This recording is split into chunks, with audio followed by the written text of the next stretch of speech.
Paano i-update ang Google Play Store? May dalawang paraan para ma-update yung Google Play Store. So, ang una ay pupunta tayo ng Google Chrome. Dito sa search bar, type natin ang APK Pure.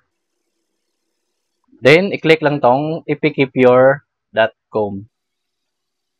Kung nasa loob na tayo, dito sa search bar, i-type lang natin dito ang Google Play Store. So, ito na yung Google Play Store. So, i-click lang tong download. Once na matapos na ma-download, puntahan nyo lang sa folder nyo na download. Pangalawang paraan naman ay pupunta tayo mismo sa Google Play Store.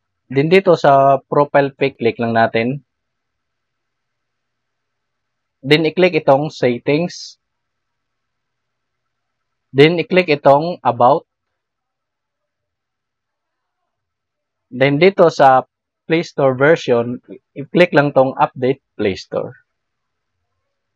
So, nakalagay dito ay updated na yung Play Store ko. So, ganun lang kadali paano mag-update ng Play Store. Kung nagustuhan mo ang video na to, huwag kalimutang i-heart at i-follow mo na rin ako. At paki-subscribe na rin ako sa aking YouTube channel, Brian Sites.